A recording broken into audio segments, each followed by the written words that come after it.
വരും കാല രാജാവായി ഞാൻ അറിയിക്കുകയാണ്.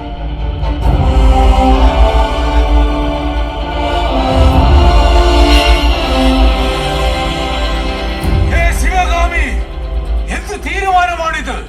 എന്റെ മകൻ, നമ്മുടെ മകനല്ലേ കാലകേനെ കൊന്നത്? അത് നീ കണ്ടതല്ലേ? അവനെ എന്താ രാജാവാക്കാത്തത്? എന്താ? രാജാവാകാനുള്ള അർഹത എത്ര ശത്രുക്കളെ വധിച്ചു എന്നതിലല്ല, തന്റെ പ്രജകളിൽ എത്ര പേരെ രക്ഷിച്ചു എന്നതിലാണ്. പോരിൽ പൽവാൾ ദേവൻ ശത്രുക്കളെ വധിക്കുന്നതിൽ മാത്രമായിരുന്നു ശ്രദ്ധിച്ചിരുന്നത്. എന്നാൽ ബാഹുബലി ഒരു കൈകൊണ്ട് എതിരാളികളെ സംഹരിച്ചു, മറ്റൊരു കൈകൊണ്ട് നമ്മുടെ പ്രജകളെ രക്ഷിച്ചു. അതാണ് ഒരു യുദ്ധവീരനും രാജാവും തമ്മിലുള്ള വ്യത്യാസം.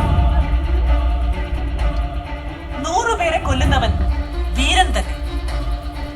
ഒരൊറ്റ ജീവനെ രക്ഷിക്കാനായാൽ അവൻ ഈശ്വരന് സമമാണ്. ഏതെങ്കിലും കീഴാളന്മാരെ രക്ഷിച്ചാൽ അത് രാജാവാകാൻ. ബാഹുബലി മഹിഴ്മതിയുടെ രാജാവായി ഒരു ശുഭമുഹൂർത്തത്തിൽ മകുടം ചൂടും. ഇതാണ് എന്റെ കൽപ്പന. എന്റെ കൽപ്പന രാജശാസനം.